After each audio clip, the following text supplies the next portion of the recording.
This episode of the Boss Rush Podcast is brought to you by, well, you.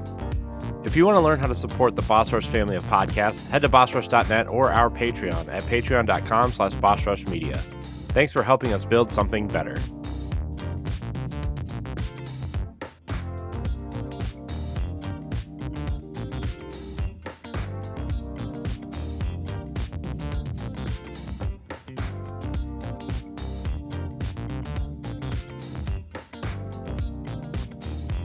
Hello, everybody. Welcome back to the Boss Rush Podcast, a great place to play games and be better. I'm one of your hosts, Corey Dirrig, and alongside me, as always, is the PC muscle racer himself, LeRon Dawkins. What's poppin'? I think I'm going to start calling you the muscle ally person. I don't know. The muscle ally. Wait. I can't be. I can't be an ally if I'm part of the scene. I meant because you're on your ROG ally all the time. Oh, that. Oh. Wow. I was about to say, is someone going to thank me for my service or something? Like I was confused for a second there. I get it now. Oops. I always leave a tip, LeRon. Just a tip, though. Thank you for your service. Anyways, joining us as always as well is the mad pharmacist herself, Stephanie Klimov. I feel awkward. Hi. Don't feel awkward. You're gone a week, and this is what happens. Look, we brought Andre in for an episode. You were gone. This is what happens. This is what happened. So yeah. You got unfiltered us last week. For anyone that actually caught last week's episode. Oh my god, last week was just all over the place. Speaking of all over the place, back from the mountains of Wisconsin. Are there mountains in Wisconsin? PK Power, Pat Klein. Yes, we do have very small mountains, which most people refer to as hills. But yes, I have come back from a vision quest up in the Northwoods. A vision quest? What was your vision? I didn't receive one, so it failed. Did you see a bear that did a lot of cocaine? No Let's bears, hope not. unfortunately. I did see a bald eagle, though. Cool. Yeah, America. And a dead fish. I saw a dead fish. Just Bad omen. there. Did you cook it and eat it? No. Ew. No. Isn't that what you're supposed to do when you camp? You're supposed to Not when you find it dead. You need to wipe find your it. ass with poison ivy and if it's already dead, you leave it the fuck alone. dude, I don't know.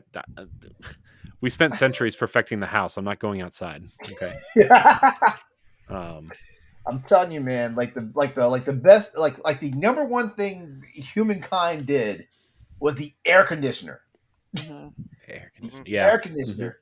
Like just like the quote in like the anime Neon Genesis Evangelion, it is man's true triumph over Mother Nature. That's true. I think Mother Nature is mad at us right now, though. Just because, a little. I swear, like, man, the power bill. Whoo, God. Yeah. Well, I'm glad to see everybody. I'm glad everybody's doing well. Nice to see you too, Corey. We're glad to be here. Yeah. It's a Wednesday. It's been a busy day, to be honest with you. I'm like, like as soon as this episode's over, I'm gonna hit end, and I'm not even gonna make sure everybody's processed. So I'm just gonna go to bed. Good for you. Good for Yeah. you. I like this idea, Corey. Well, I say I'm gonna go to bed, but I'm gonna probably take my Switch and play like an hour of Disney Dreamlight Valley while I watch YouTube. If that helps you fall asleep, It doesn't. good for you. It doesn't. Okay, Well, then if don't I do was it. about to say, like, it can't help you fall asleep. All that blue light, like, right there in your lap, it can't help you fall asleep. I know. Plus, I've already decided I'm not playing Dreamlight Valley on the Switch for a while until they fix their terrible, terrible frame rate issues. It's like sub 20. Meanwhile, I'm playing on the Series X, and it's like 120 frames a second of goodness with ray tracing. Delightful. Speaking of games, anybody playing anything interesting? Stephanie, you weren't here last week. You're going to go first. Sure. I also have show and tell for Ooh. hopefully people that watch it. Anyway, I have not. Maybe it was a good thing I wasn't on last week because then it'll make it sound like I played something new, but I haven't. On my I almost said N64, and I'll explain why I said that. But on my Switch, I've been playing Pikmin 4. Ooh. I opened up the last and fourth area, but I haven't gone there yet because that's technically Sorry, you just called it the last area. well, the last area, quote unquote. There's 2 more areas. But 2 more. But in the story sense, it's the last area, right? Mm, The I wouldn't house where you really find call the that. captain. I wouldn't call that really a conclusion to the story. Okay, well, I am playing Pikmin 4, and on the PS5, I am still playing Final Fantasy 16.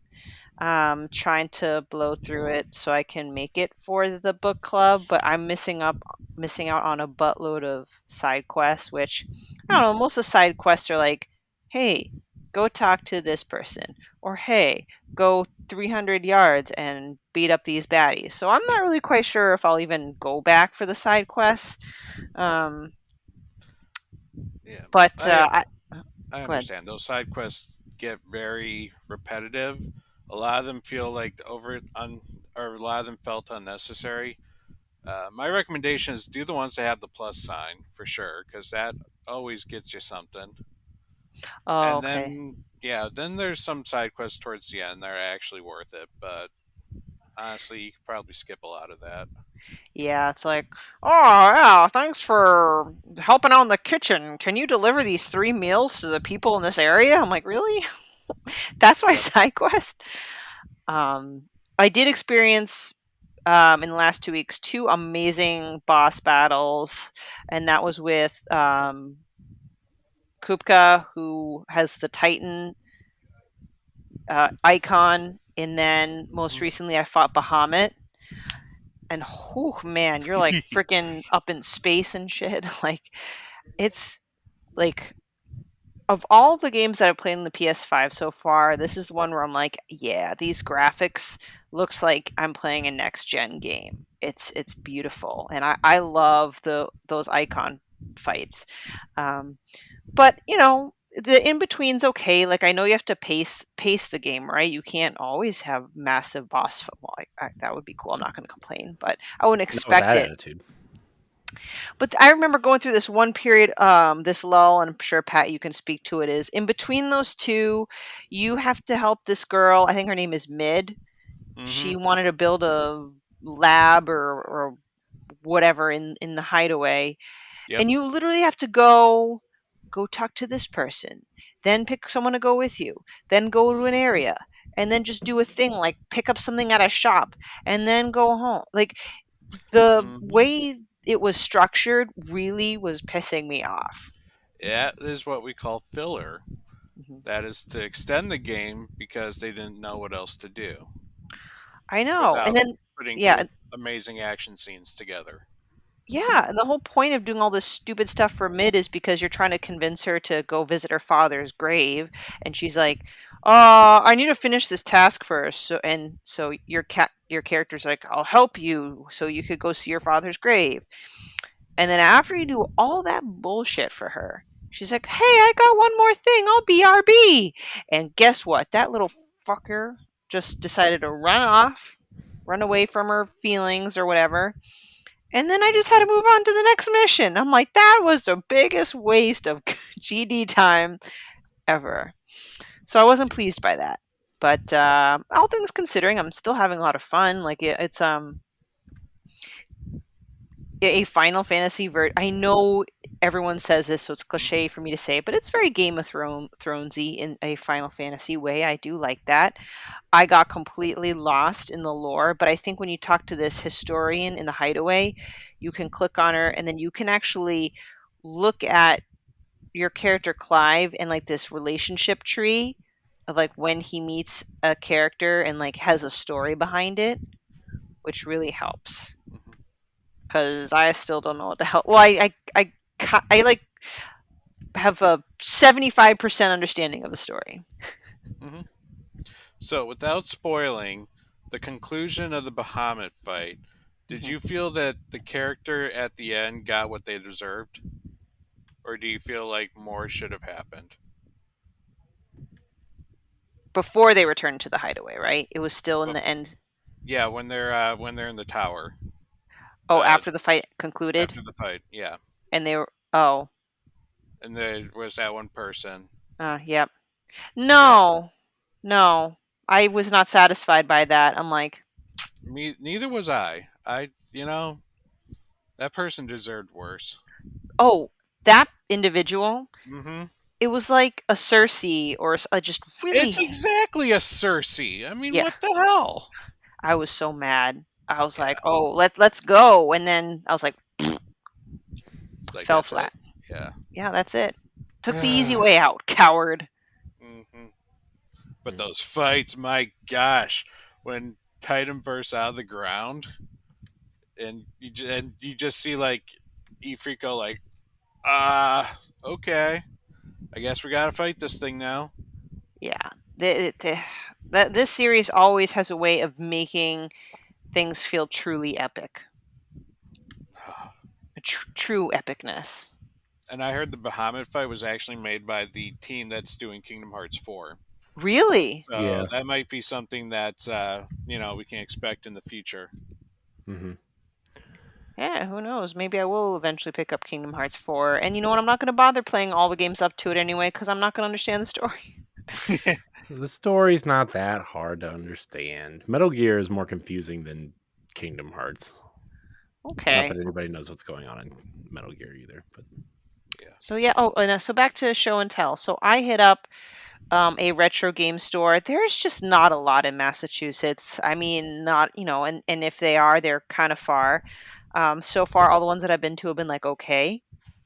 This one was like 40 minutes away. It's called Bowser's Basement, and man, best place so far. They have a really nice selection from NES, original Xbox, original PlayStation, PSP. Did I say that right? Yeah, like a lot, like a really nice collection. A lot of collectibles, like anything from stuffies to like unique drinks and just like a bunch of variety. So I got so much Nintendo Power and like game guides and stuff. So I always wanted to get this. I got the Nice. Castlevania 64 cartridge.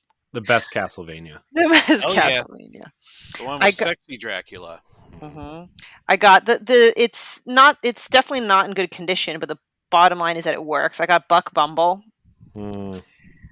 I got a Legend of Zelda: Ocarina of Time bar of soap. What? What is that supposed to smell like?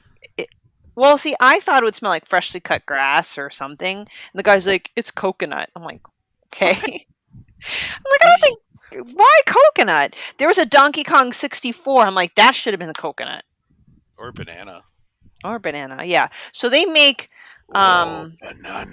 no. They make soap with the image of the game for N64 and GBA and Game Boy Now, are you gonna use that soap, or are you just gonna leave it on display? display. Oh, okay. I got the original Turok manual, Quest 64 manual, Legend of Zelda: Ocarina of Time 3D manual. Wait, does that Turok guide say 65 maps? Yeah, Why? There's not that many levels in that game. every level, every secret area, and every bonus level. Hmm. They sold it to me at cost, $11.99. How could I not? And I got the physical Turok from Limited Run, so I'm going to use this when I play it because heaven knows how difficult it's going to be playing an N64 game. And I've got, as you could tell, major nostalgia for the Nintendo 64. And it's kind of weird because I'm fully into it because that's my first console. It's the console I grew up with. But I also fully acknowledge it probably is like one of the worstly aged games ever. But it doesn't stop me from loving it. So, yeah. And it's downstairs now. I already hung it up, but they were selling like 4 framed posters for $80. So I got like posters for my game room with Conker's Bad Fur Day, Ocarina of Time, one of Samus, and then Mario 3, Super Mario 3. So Okay. got a lot of cool shit there. Nice. So yeah, that's sorry I took up a lot of time. You reminded me that I need to stop by our retro game store. It's literally I could walk there from my house, and I just never go. Oh. Dude, I had like this stack high of like Nintendo Power and Prima guides, and I was like making my son like help me pick because if I didn't, I would have spent like several $100s at that store.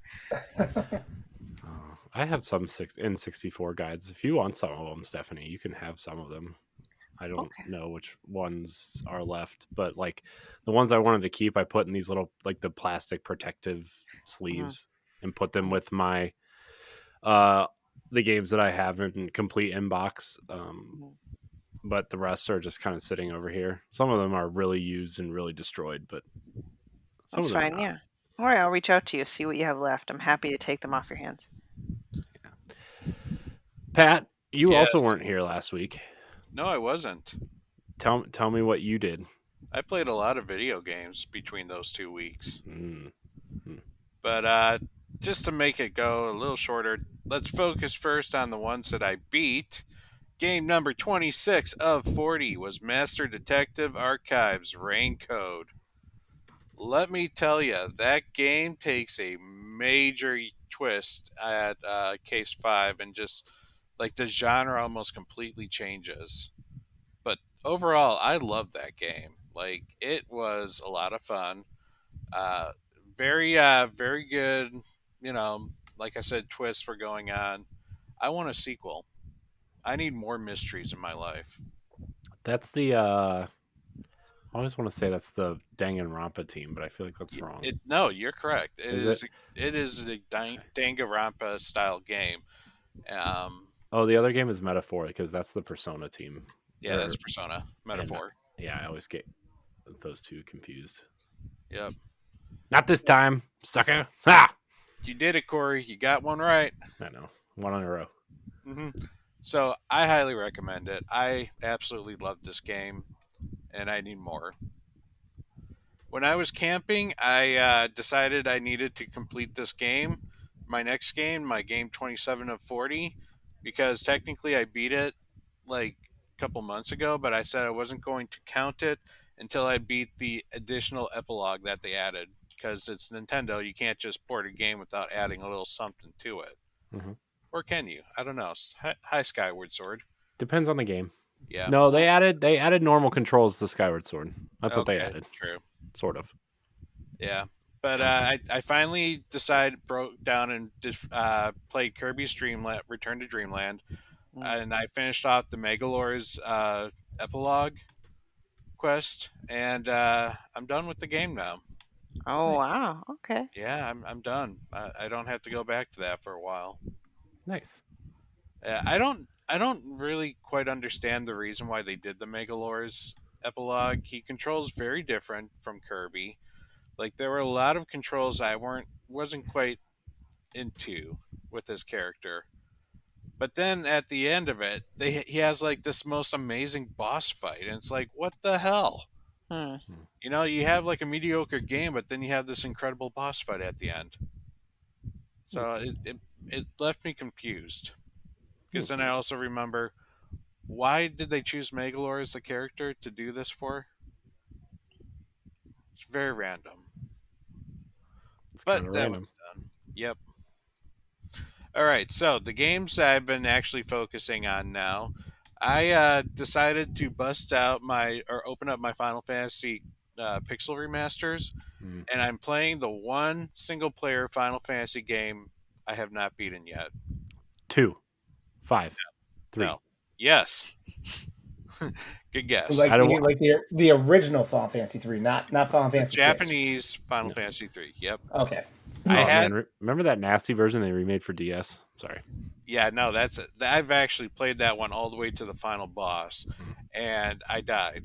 And that game had a thing where you had to go through the last 2 dungeons all the way through. Otherwise, like, if you died, you had to redo that whole like section, and that was like several hours on that system.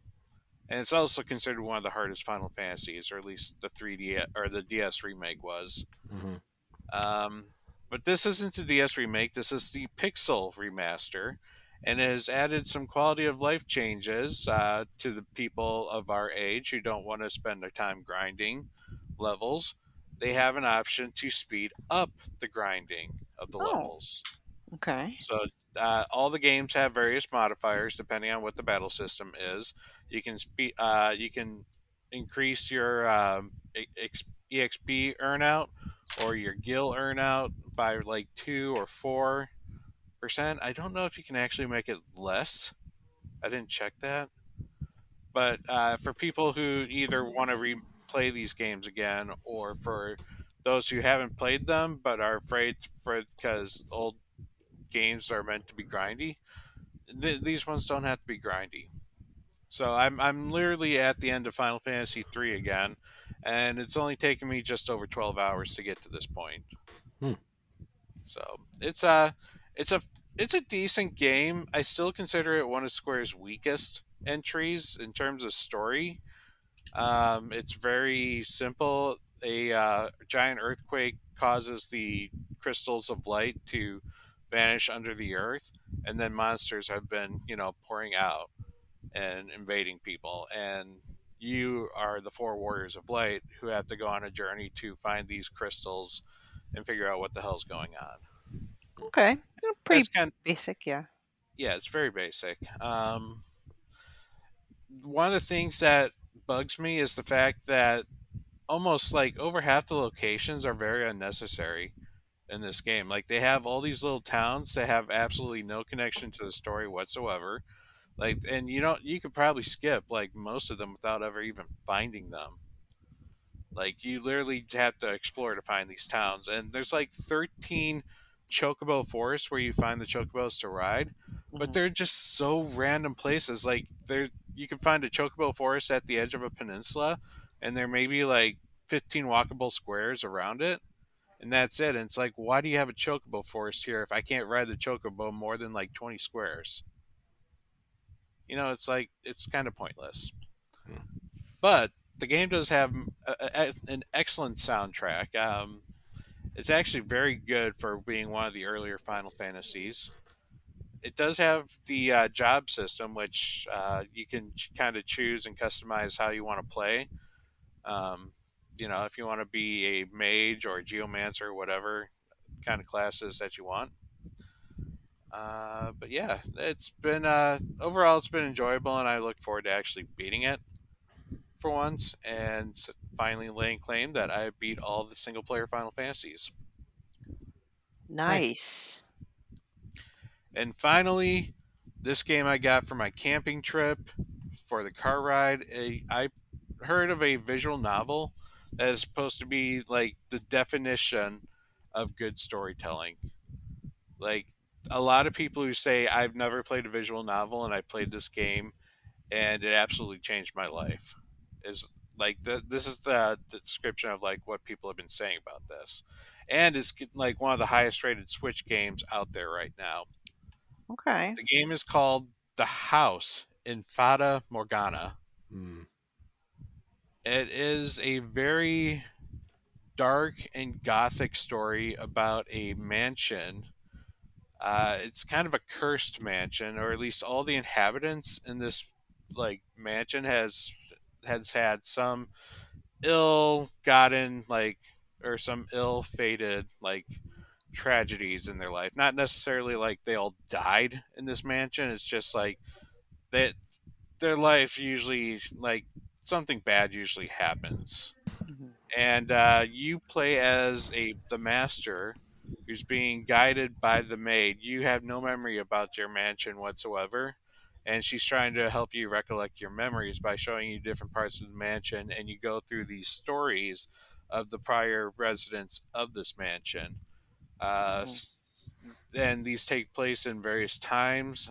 You could be telling a story about a brother and a sister when the mansion was kind of in its like golden years, or you could be learning about the dark and chaotic time when the mansion was actually haunted by a beast that everyone was afraid of in the world. Like it's got these very interesting tales, and the characters that are created, like this game has, they're very complex, and like the way they act and talk just feels very natural.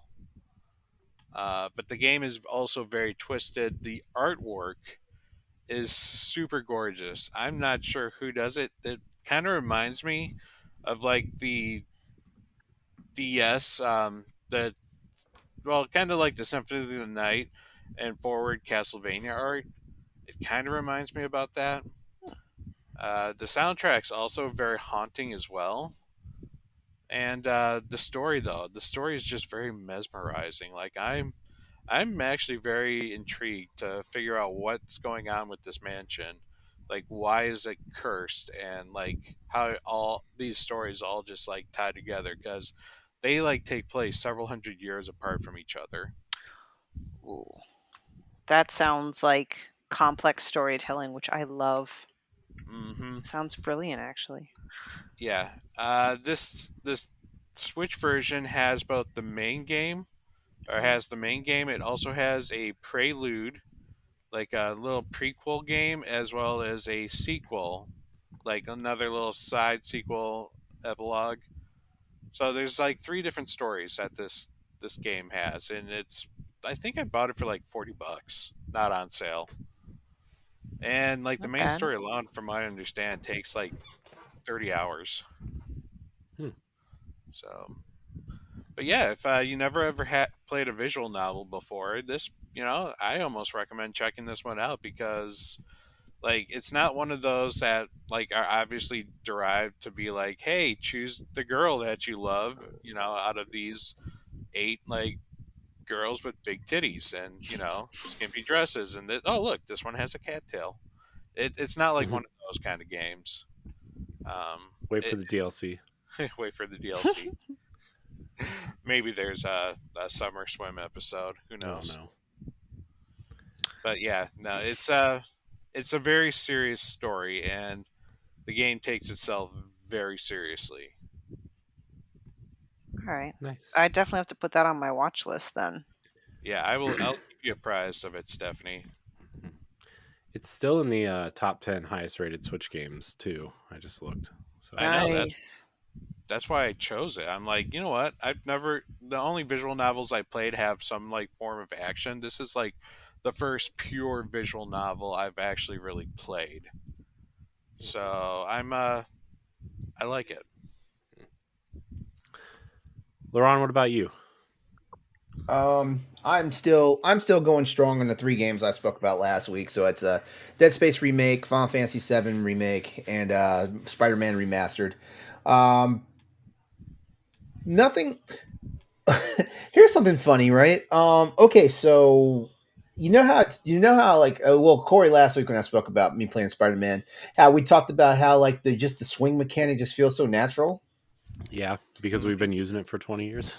Yeah, well, I discovered something by complete by accident. And I'm not sure if anybody else knows about it. But normally, like when you swing, right? You swing like he gets to the crescendo of his swing, you let go and you let go of the button and you press it again, right? Hmm.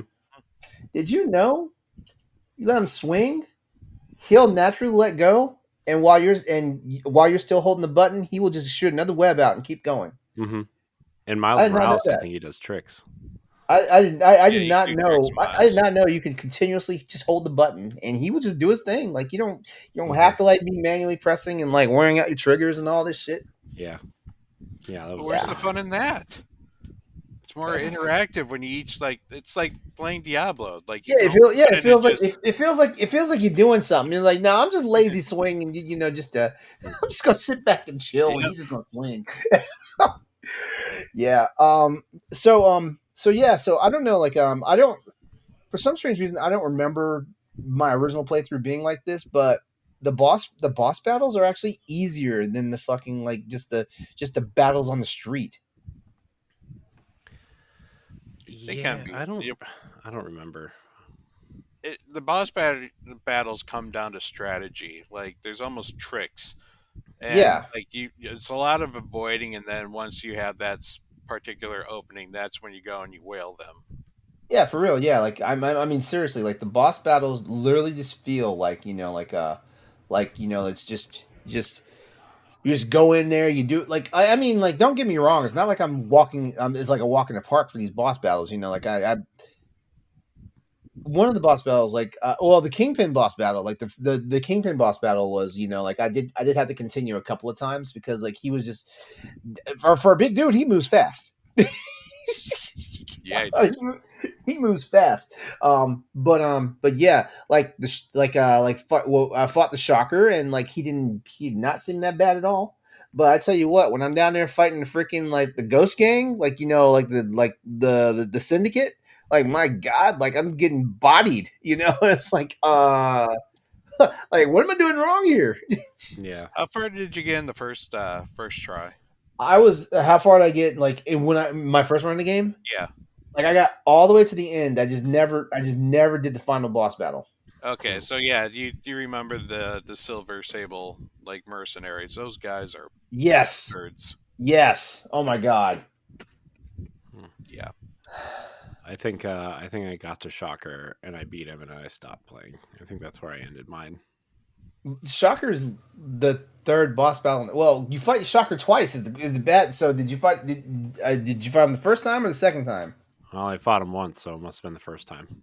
Okay, all right, yeah, because Shocker, yeah, because you fight him once, and technically like the first fight is kind of like a joke, but that second fight because like what happens is like they send him back to the raft, and as fast as they get him back to the raft, he gets loose again, and the second time, man, it's a fucking fight. Yeah. I think the one thing I wish they had was spaced out those boss battles throughout the game because then Yeah, you got it like seemed like most of the regular Spider-Man villains were all like grouped together towards the end of the game. yeah, yeah, yeah. I agree with that. Um, Yeah, and then Final Fantasy VII remake, like that's the one that I feel like I feel like I just owe people an apology for that one because there's no reason why I should have taken this long to play that game. You know what I mean? And I started playing the PS4 version on the PS5. And then of course Intergrade came out, and I spent the $20 to get the upgrade, but just never continued playing it. And now I'm playing it on the ROG Ally, and I'm almost back to where I was at when I just kind of like lost interest in playing it on the PlayStation, which still is like nowhere near like halfway through the game. Keep at it. That game is Oh, phenomenal. that game is phenomenal. Like, and all I gotta say is, man, like it's insane. Like, imagine if the world was that immersive back when it was on the PS1. Imagine that. It's wild, and like there's so much stuff going on in like the slums of Midgar and stuff like that. It's insane. Like you can literally just walk around town and just hear all the like the NPCs like having conversations and stuff. You can walk into every store and hear different parts of the soundtrack, and actually buy them and add them to your jukebox and all that stuff. Mm-hmm. Uh, the I love the banter between Biggs, Wedge, and I'm forgetting what's her name. Jesse. Jesse. Yeah, I love the banter between the three of those characters. Like it's crazy, and of course Biggs is like he's like your number one fan. He's like your number one fan, and and Jesse's got like a crush on you, but she Oh, already yeah, but she's she's already thirsty. oh yeah, oh yeah. She's thirsty. Oh my gosh. She doesn't even hide it. She's just like, She knows what she wants. oh yeah, Now she does. now what's crazy about it is because like Intergrade came out like a while after like the game was actually released. It was So about a the year.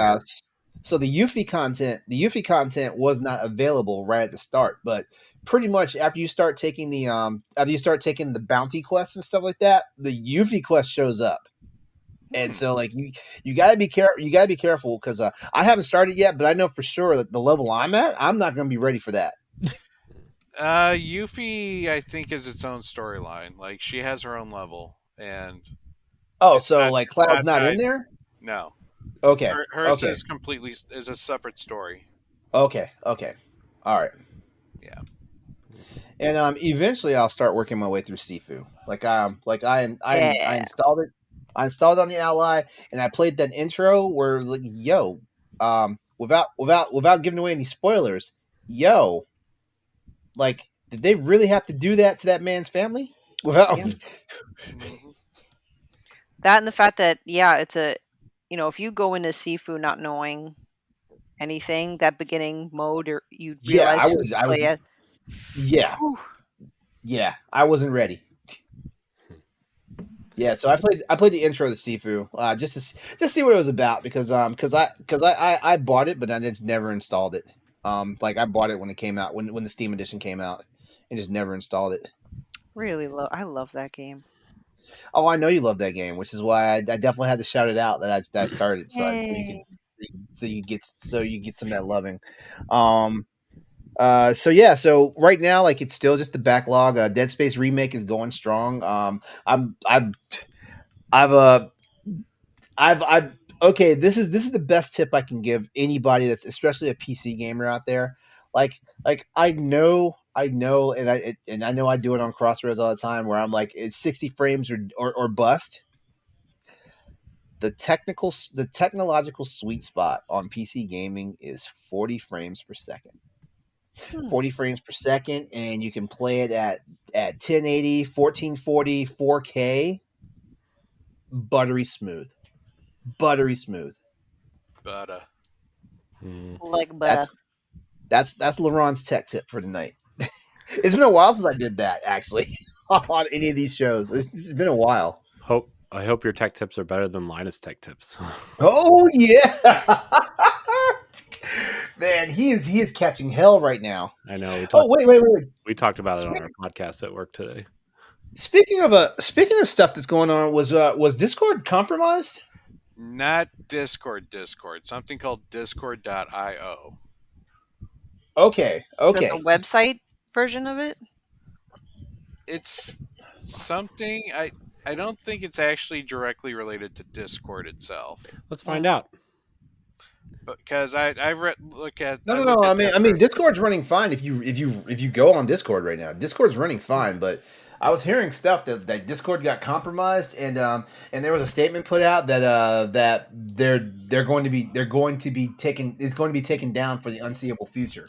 Oh, that yikes. Discord.io has been taken down, and it was over 760,000 accounts were compromised. Yeah, Holy yeah. smokes. Yeah, like I saw it. Yeah, I saw it this morning. Like when I was getting ready for my for my business meeting. I saw it this morning, and I thought I had it. I thought I had it parked in so in my read later. But when I came back looking for it, I could not find it again. And every time I did a Google search for like Discord, just checking for Discord like security stuff, I was not getting the same article. Yeah. Hmm. All right. So Discord.io is a third-party service with no affiliation with Discord proper. The service's lone purpose is the creation of custom URLs for individual Discord servers.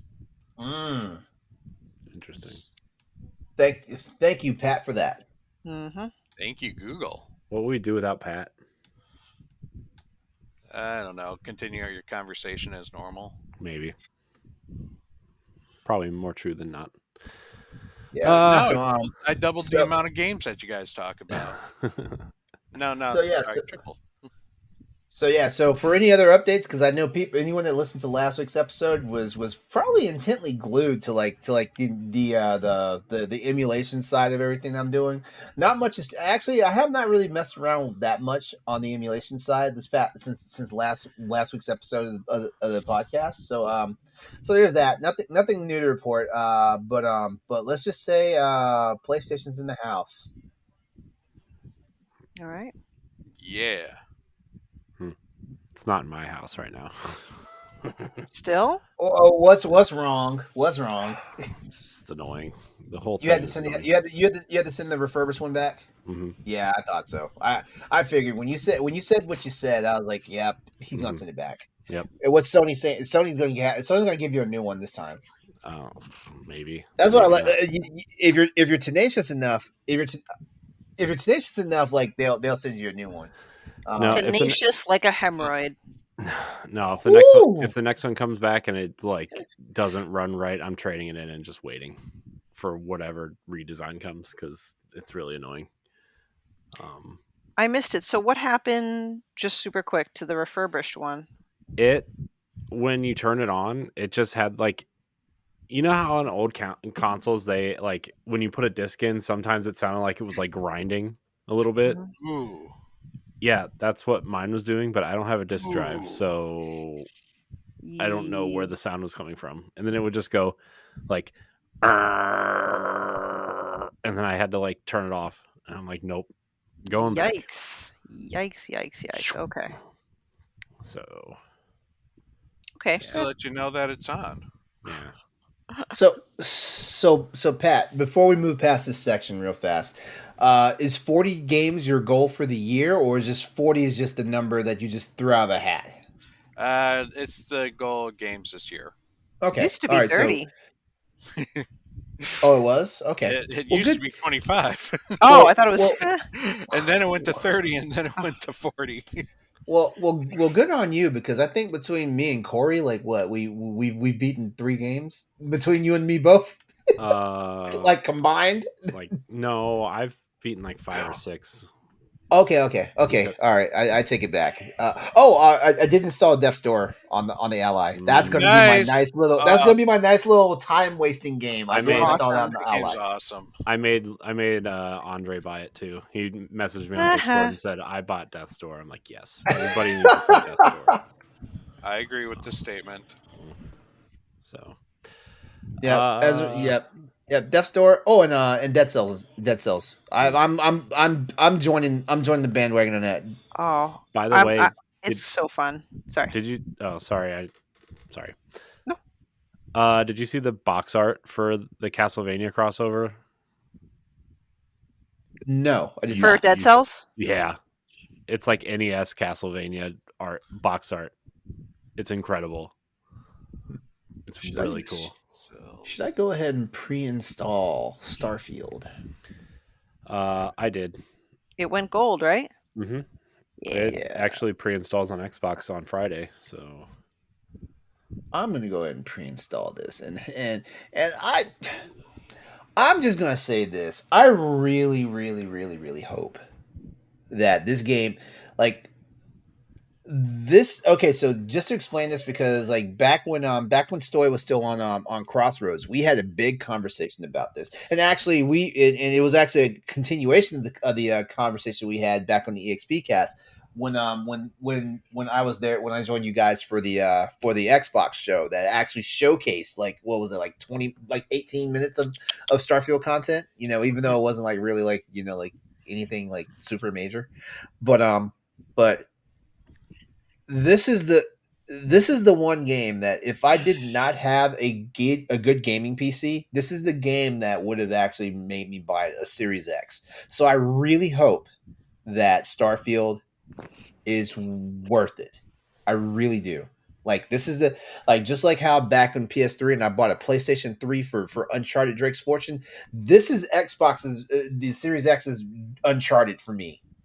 Except I already have a gaming PC, so like I'm putting my hope on this because like if this hits the mark for me, I'm gonna be like, damn, like the Game Pass version. I'm gonna spend the real money and buy it.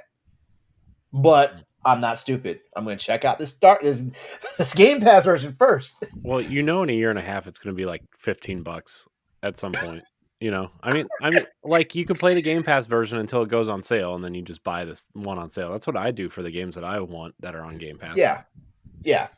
Yeah, but I mean, but this is something serious for me. So like, and I need people to pay attention to this because like I never talk about if it's on Game Pass. I usually am not going to go out and buy the game, but Starfield. I feel like Starfield can be that enigma, and if it presses enough of the right buttons for me, I'm spending real money for it.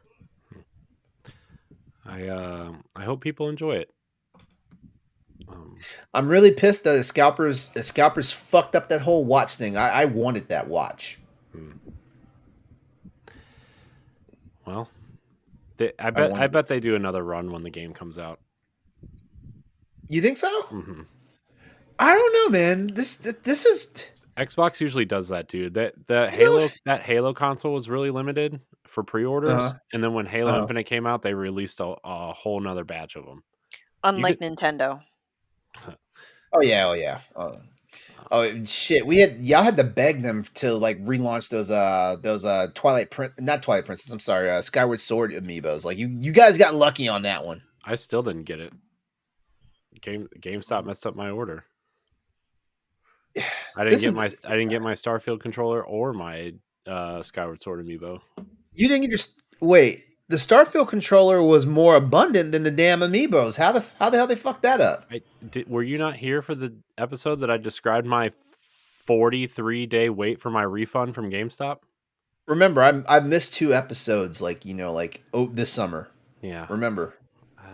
So yeah, I had an order and they shipped it to the wrong address, and it took me 43 days to get a refund. And by the time I got it, it was out of stock. And the only reason why I bought it from GameStop is because I had a gift card, and I left them a pretty nice review. And by nice, I mean not nice. I would have left them a pretty nice review too. I would have.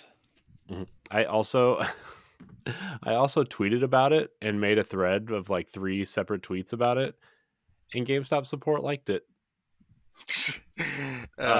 It was sad. Oh man. I will never support GameStop ever again. I don't care if they have like the ultimate super mega Zelda collector's edition. Nope. Not doing it. I just feel bad for the people that are working in the stores. I'm like, yeah. I don't. They've been mean to me before. I don't care. They don't care. I went in and asked them if I could get the Starfield controller. They said which console. So I don't trust any of them. What? You know Did what? you ask for the PS5 version? No, I did not ask for the PS5 version. How about the Switch? The Switch version, Cloud Switch version. Oh God, man. You say that, but I wonder if it's going to be on. Yeah, that's like a conversation for a different day. LeRon, are you done? Are you done with what you've been playing? Yeah, I'm done. Just so you guys know, I am going to buy the Dead Cells Return to Castlevania physical copy when we're done with this, because that box looks absolutely fantastic. Yeah. Hold on, let me look. Are they selling it at normal? Are they selling it at like normal stores? It's on Best Buy. Okay, I might consider it. I also saw Blasphemous 2 has a physical edition on Best Buy. What physical edition? Blasphemous. Ah, nice. Oh, that's actually pretty badass. That cover. Mm-hmm. I told you. Okay, so just bear with me for a second. Like, is it remakes of Castlevania levels? No, it's Castlevania levels that are created for the Dead Cells game. Mm-hmm. Okay. Like the initial entrance area, and there's different biomes, but one of the biomes will now be various Castlevania quote-unquote levels, where you'll see Castlevania-like items, Castlevania-like enemies, and the music. Sorry, cat hair everywhere. I'm telling you, the music slaps hard. Oh yeah. I listened to the music. I did. Like, wow. Now you can jump right into the Castlevania stuff without going through the other things, right? Yeah, you just need to go through that intro area, and then like I noticed that if you go up this way, it's one biome, down here is another biome. So if I run into another one, I just go find the Castlevania one. Got it. Cool. Sold.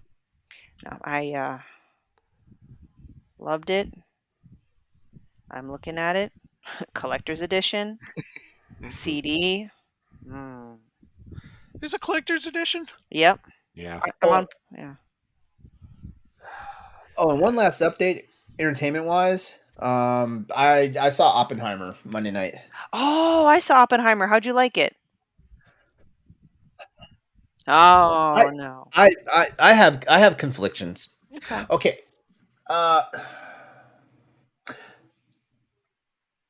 I went in expecting one thing and got something different, you know.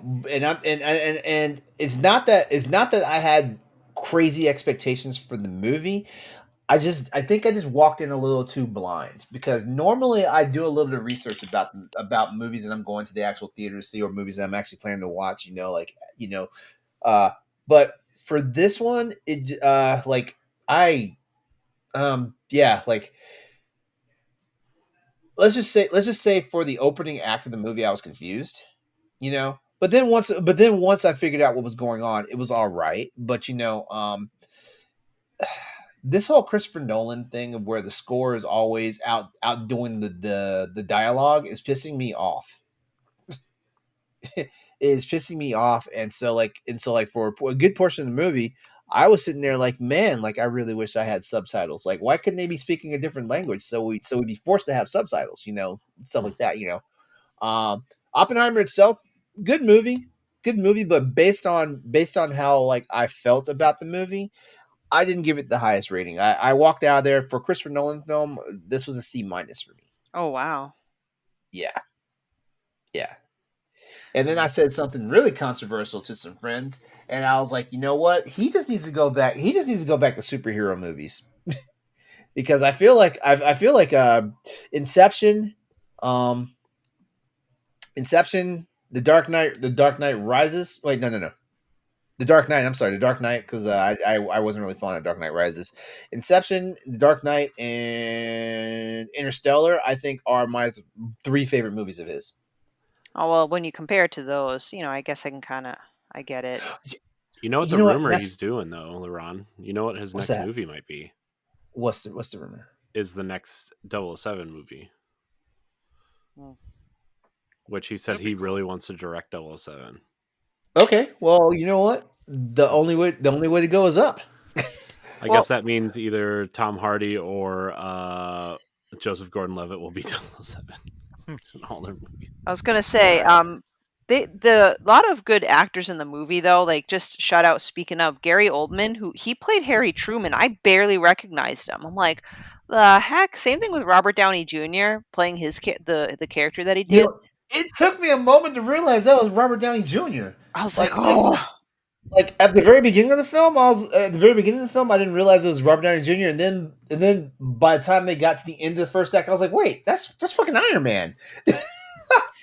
I know he did a great job. That was quite a transformation. Yeah, you know what? I feel like this is his most. I feel like this is one of the most. He should be nominated for an Oscar for this performance I agree. in I think he did a Oppenheimer. fantastic job. Yeah.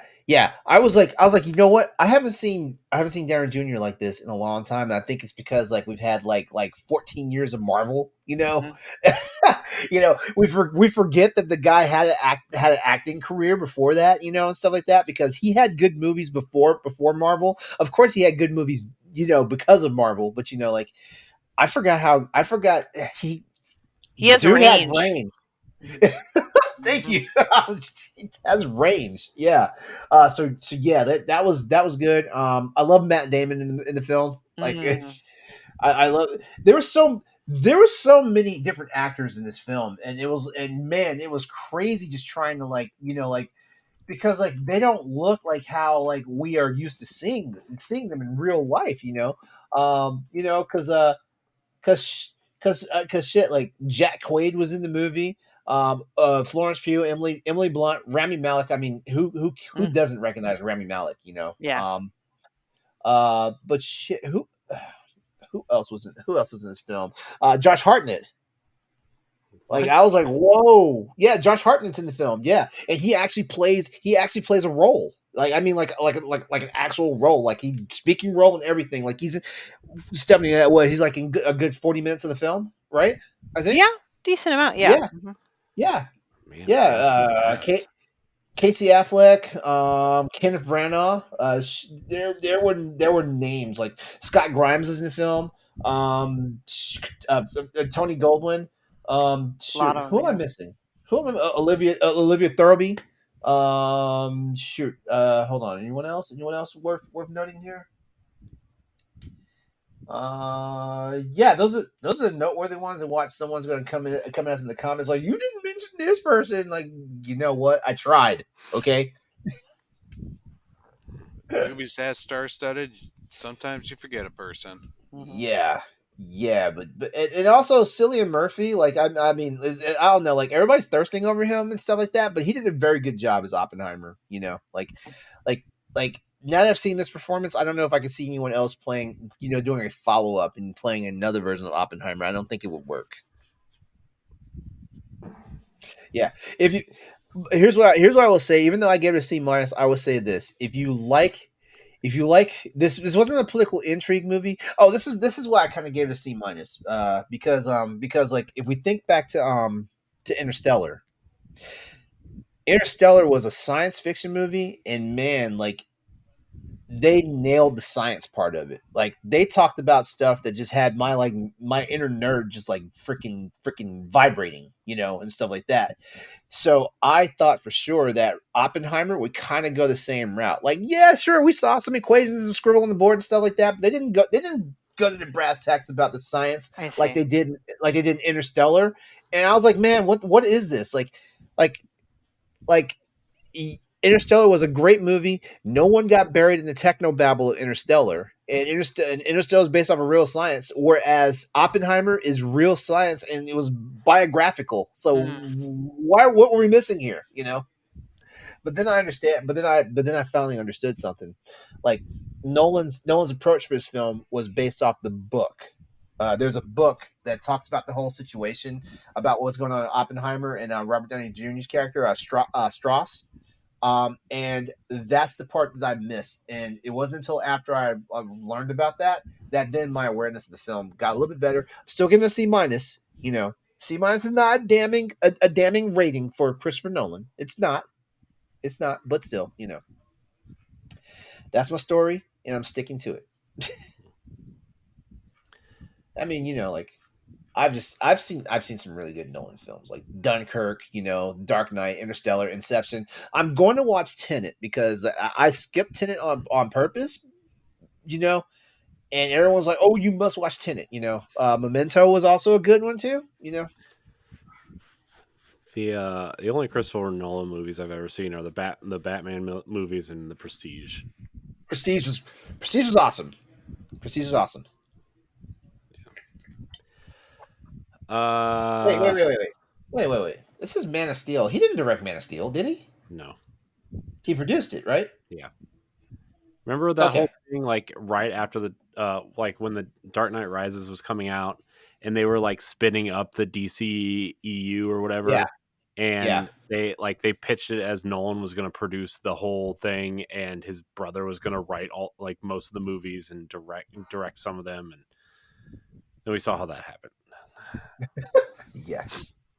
So Isn't he glad he ran away from that franchise? yeah, I think he just kind of ignored it at this point. He's just like, I'm done. All I'll make right. a real I'm sorry. space movie.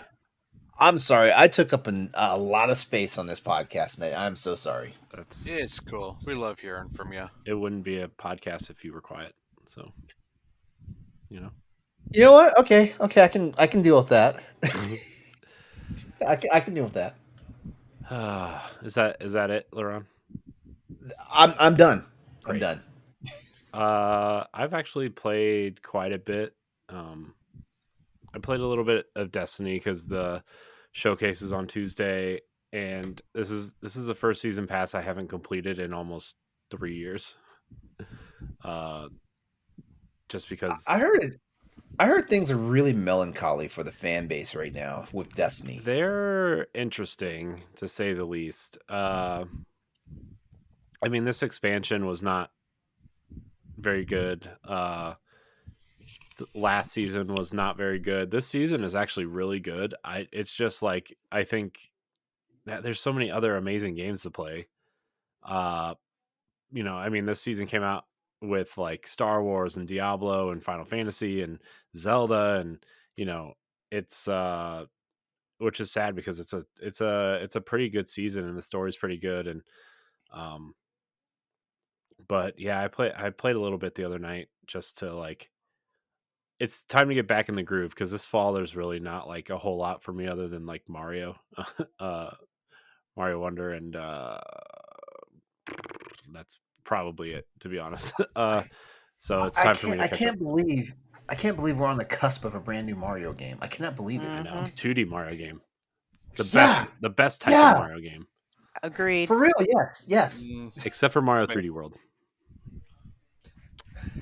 My boyfriend stole my copy of Mario 3D World. I have yet to play it. Oh my gosh, it's the best. It's the best Mario He game. bought it for me for Christmas, and he's like, "Hey, he's like, when I go to LA to go visit family, can I take it with me?" And I have not gotten it back. So I played that. Here's a game that you haven't heard in a while. I played some Halo Infinite. Oh, Because wow. Okay. They have really turned this multiplayer around. The skins this season for multiplayer that they just, if you're a Game Pass subscriber, they just give you a couple of them just for free, and it's really cool. It's like cybernetics is like the season kind of theme, and so all your armor is like this like neon pink and green with like, you know, neon visors and gun skins and stuff. It's pretty good. Also, Halo Infinite still plays very good. But they've really cut that team down. They've cut that studio's been cut by like 65%. yeah, Three new people running the studio, real multiplayer focus. They have another team kind of focused on what's next for Halo, whether it's a full-on game or whatever. Also, the rumors that they're working with Certain Affinity to do other multiplayer style things like a battle royale supposedly, and like a couple new multiplayer modes. So we'll see. But Certain Affinity's new game just actually got leaked at Gamescom. I think it's their Monster Hunter clone. So LeRon, you might want to look out for that. Wait, which game? Certain Affinity's rumored Monster Hunter style game. Oh, okay. I'll keep an eye on it because what's that one game? Wild Hearts? Yeah, Wild Hearts. Like no one talks about that game anymore. As a matter of fact, I feel like people shut up about that game 2 weeks later. I know. I was really disappointed. I mean, well, not that I wanted to be better or anything than Monster Hunter. I was just, I always get excited when people try to come up with something. Yeah. Competition keeps things fresh. Yeah. The only reason why I did not jump on Wild Hearts at the beginning is because like it was a buggy mess across all three platforms that it was on: PC, Xbox, and PlayStation. And the word was coming out that things were better, but then like everybody stopped talking about it. So I was like, what's going on here? Yeah. And like the game is still like higher than $40 on the shelves right now. So I'm like, there's no way in hell I'm going to get this game. If no one's talking about it, because it looks like I'll be the only person playing it. But then again, that's not a big deal because I feel like I'm the only person that plays Monster Hunter. So there's that. So yeah, Halo is I don't know. Every time I boot Halo up, I'm like, oh man, I forget how good Halo is, and then I'll forget about it for like 6 months. So, well, it's nice you can go back to it though. Yeah. And the cool thing too is like they have battle passes, but they let you keep the ones that you're working on, so you can kind of swap between them at any time instead of like, getting rid of it at the end of every season. I still only have the first one, so whatever. I don't really care about that. I'm old school Halo. I remember when you could only choose one color for your Spartan, and that's what you used to fight people. Okay. That's very old school. I remember that. That's very old school. Yeah. Remember when Halo 2 let you choose 2 colors for your Spartan? Yeah. Oh man, that was top tier customization right there. Yeah, I didn't play a lot of Halo 2, but I played and beat Halo 1. And sad part is now I don't even remember anything about Halo 1. Dude, I don't remember anything about any of the Halos. I just like shooting aliens and like driving the warthogs off the ramps and stuff. I still never understood how you insta kill something just by smacking it with the butt of your gun. I've never understood that. Don't worry about it. You hit him in the secret spot, dude. If you're a 7'5" super soldier with like 200-pound armor running around, you're gonna kill somebody. I loved hearing those grunts or wherever they were, like their version of talking shit. I loved it. Yeah. I also play a little bit of Disney Dreamlight Valley. Still, fun. Although, do not play the Switch version right now because it is sub 20 frames a second in a lot of places. Oof. But Ooh. the Xbox Series X version runs at 120 frames a second, and the Series S version runs at 60. So, good on them, I guess. But the main game I've really been playing is Star Wars Jedi Survivor. I'm about 3/4 of the way through the game. It is really cool. I really like the story. I really like where it's going. But Do you like one-armed Sephiroth? Yeah, he's weird. But the whole thing with these like Star Wars games is that or anything I guess outside of like the movies and the shows is like they're all canon, and like where this story takes place. This is my problem with the last one too. Is like the whole game you're searching for this thing, and at the end spoilers I guess for Jedi's Fallen Order if you haven't played it. Unless you're like not a fan of the games and you only watch the movies, then it really doesn't matter because it doesn't affect anything. You're going on this mission for this this I don't know, this orb that tells you where all the force sensitive children are, and you're supposed to get it so you can rebuild the Jedi Order. And at the end of the game, you destroy it. You literally destroy it. If it falls in the wrong hands, it could be disastrous. That was exactly what they said. Mm-hmm. And then at the end of that one, they're like, "What's our next adventure?" And then at the beginning of this one, you're not with anybody. Like, you're supposed to go on your next adventure. You're the only one on this adventure. So, other than that, though, you do find everybody, though, and kind of have an adventure. But I really like this one. The combat's really fun. They added a grappling hook. Really makes it really fun. Much needed. Yeah. Every game uses grappling hook. You can totally customize Cal Kestis in this game. Like, you can give him like this really long beard, clean shaven, mullets. There's a mohawk in there. You can change his clothes, all of them, and you can customize BD1, which is really cool. And the battles are really fun. I think they really toned down the quote unquote Souls-like battle system, which was nice because it was fine in the last game, but this one is just way better. LeRon, did you mute yourself? Is LeRon muted? Yes, I did. Oh, I saw your mouth moving like you were talking, and I couldn't tell if you were talking to us. Yeah. The locations, there aren't as many locations, but you go back to them multiple times because you unlock different paths through. And there's a lot of side quests, which I'm kind of skipping most of them because I really don't care. And I'm in the last quarter of the game, and I'm having a blast. So nice. That's the main thing I've been playing. So yeah, Very good, excellent. Yeah. Do we want to hit which topic do we want to hit? Because we have time for one. Well, you did mention about all the wonderful customizations of Cal Kestis. Yeah. Just imagine if you had to pay for those. Some of it you do. Mm-hmm. Like the quote unquote smuggler's outfit, which is just Han Solo's outfit, is like $10 extra. You also get another lightsaber color, but I don't know what color it is. So. Why is it? I don't know. It was part of the deluxe edition. I don't know. Okay, deluxe edition. I'll give it that. Well, I mean, if you don't get the deluxe edition, they sell it separately. So for $10. Yeah. So you might as well get the deluxe edition. Yeah, but I didn't, and because I don't want Cal Kestis to look like Han Solo. He's cool. I found a bomber jacket, which is super cool. Wait. Is it just the clothing, or did they actually turn him into Han Solo? No, it's just the clothing. Okay. It's not even the cool clothing either. It's the nice version at the end of A New Hope when he's getting his medal.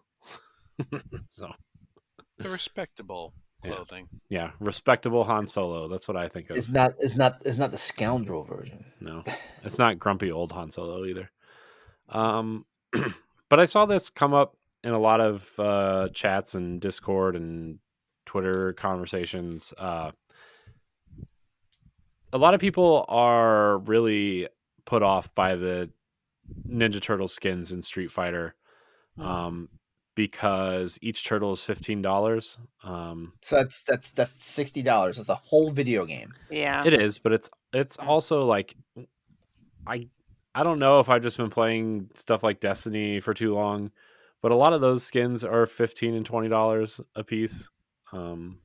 So this didn't really bother me, but I want to know your thoughts on the cost of like microtransactions, like skins and stuff, to DLC and expansion packs. Because like, remember back in the day, and I think Borderlands 2 introduced this. Instead of buying each expansion separately, they introduced their season pass, and it was like $20, and everybody thought that was like a lot of money. And now it's like, oh, $20 for a Nothing to season sneeze at. pass was what $20 for a season's pass was never a lot of money in my view. It never was. I would rather pay like $20 and then just have to wait for them to like sprinkle the content to us than to most season passes are like worth more, or wind up, if you don't buy the season pass, like the content's worth double plus a little bit more than what you would if you spent the season pass, and some people, like, they fall for the trap because they're like, oh, I'll just buy this and that, and then they're like, you know what, I should have just bought the season pass, and they buy the season pass and they spent more money than they should have spent in the first place.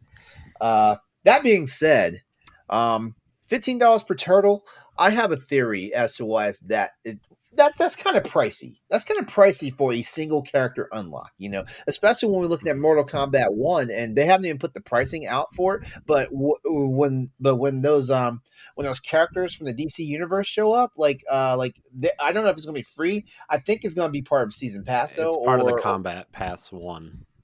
Okay, so yeah, but you get all of that. So was that five additional characters, I think.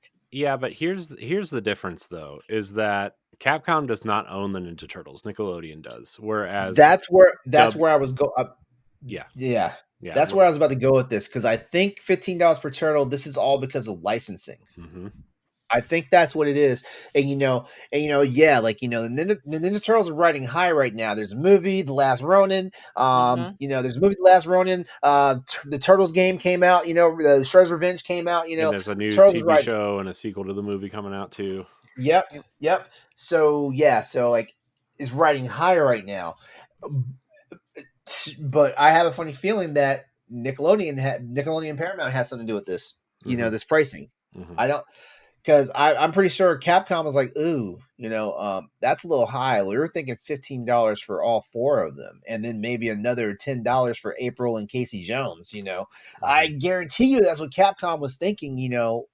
Like, I don't know if April and Casey are coming, but $15 per turtle, that's kind of steep. But you know what? The fandom is going to do what the fandom is going to do, and guess what? Everybody's going to have all them damn turtles, because guess what? Like, it won't make sense to have one turtle in your lineup. I almost bought Street Fighter just because of this. Like, dude, the turtles. The fandom gonna do what the fandom gonna do. That's why I bought Injustice 2, is because the turtles came to Injustice 2. So are the turtles all gonna act the same, essentially? Like, it's just a skin for your creative character, right? It is, but I think there's also like taunts or whatever they call them in Street Fighter also, where they're like eating pizza or like flipping around and doing stuff. Turtle stuff, So it's not even unique characters. No, they're just skins for your created character.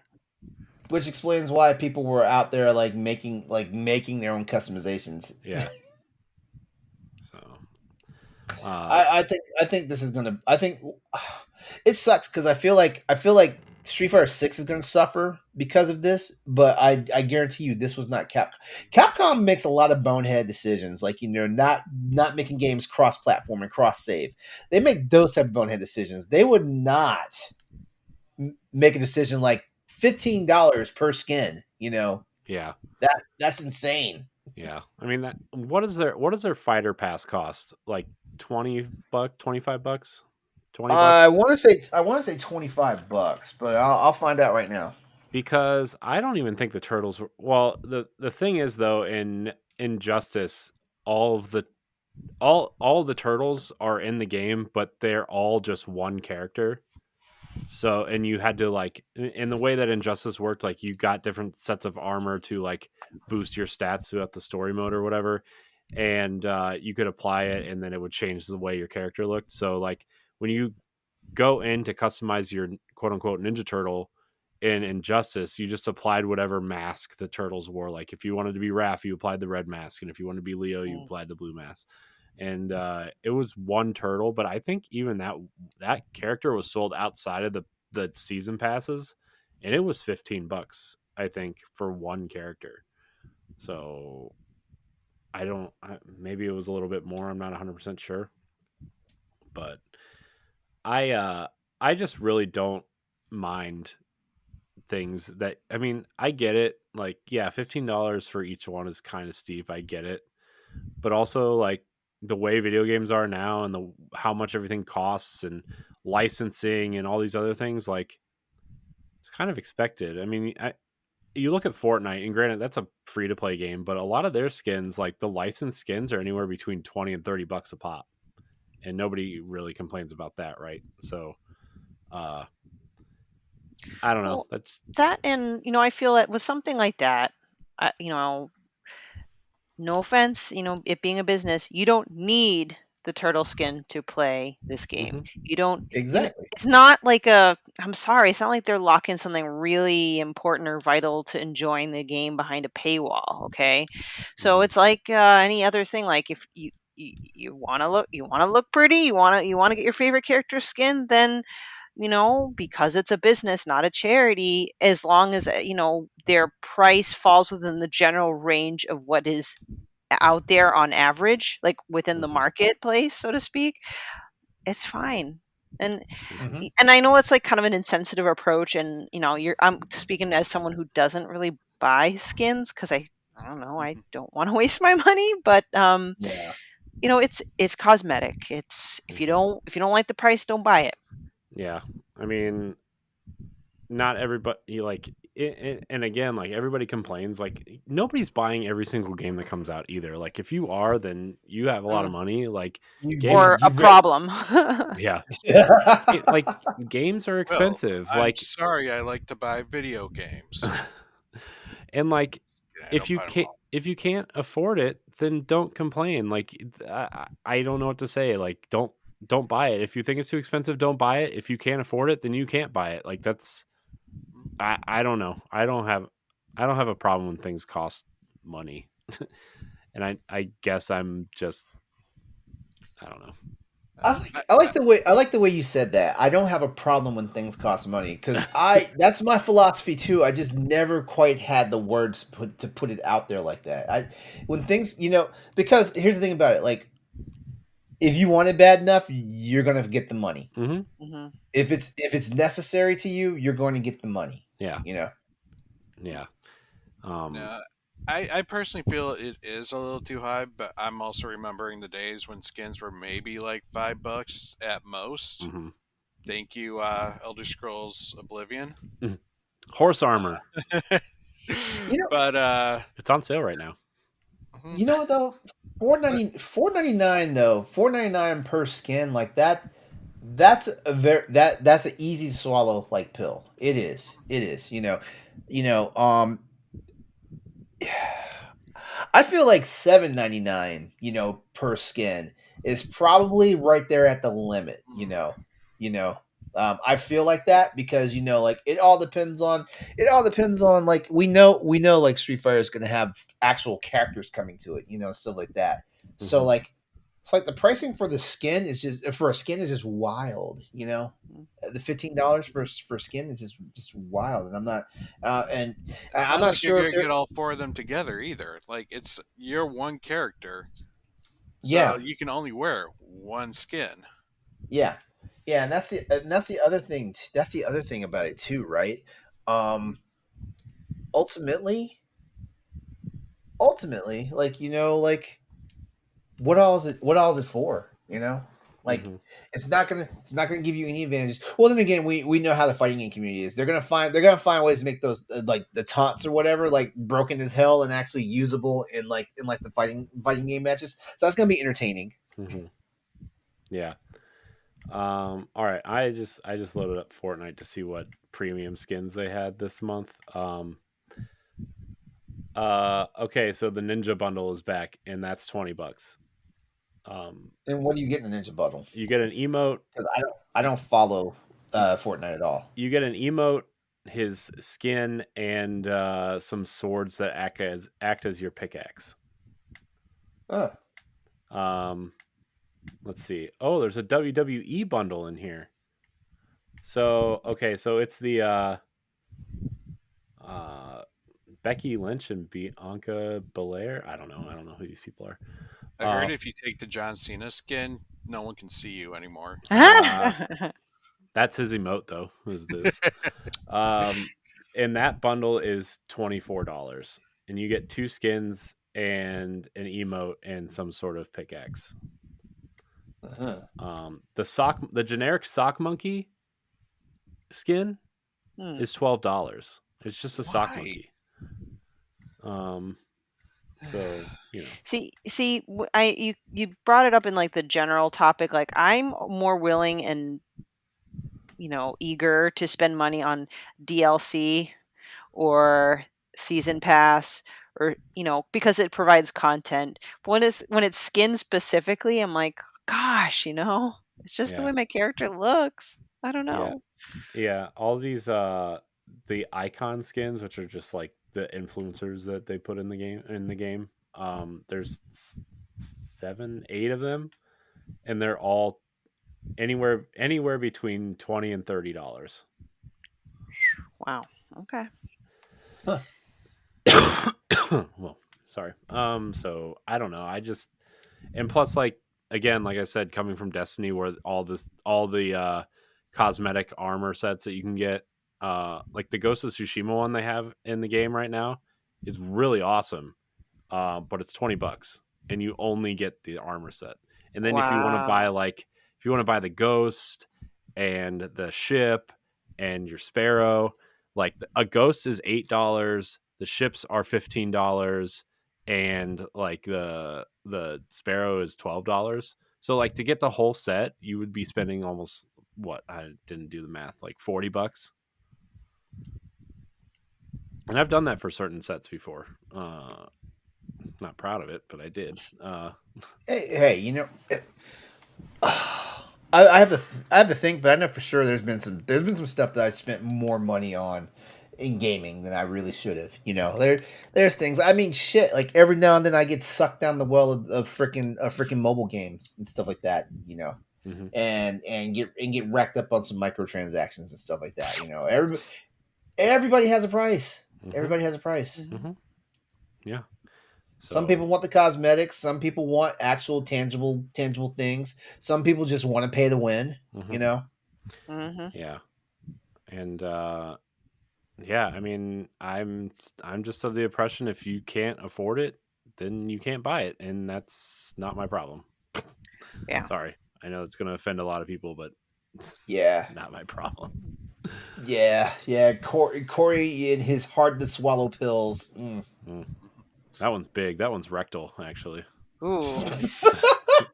Don't forget to unwrap the tinfoil. Suppository. Don't forget Goes to in unwrap the easier. tinfoil.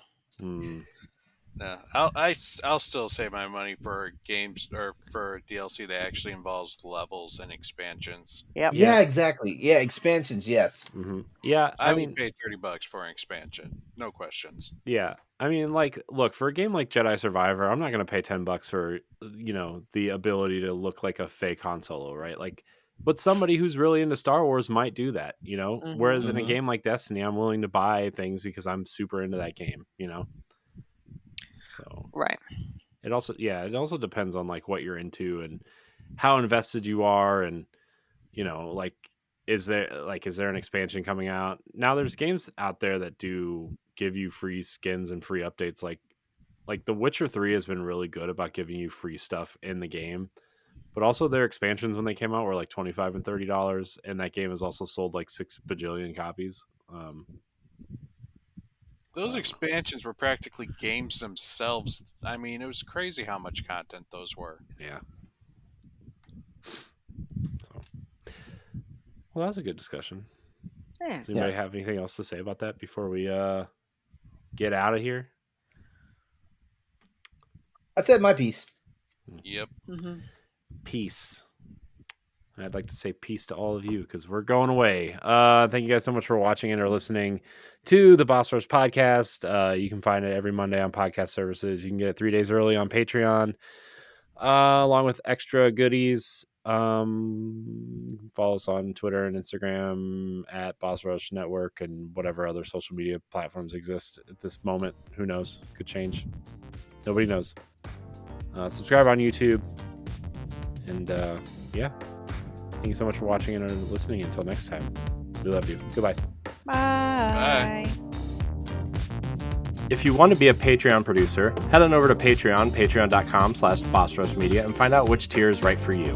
Our Patreon producers at the $5 tier or higher for this month are Adriel Munger, Austin Campbell, Celeste Roberts, Christian S., Sana Dirrig, Francisco Santillan, and Rebecca Jewell. Thank you for your continued support.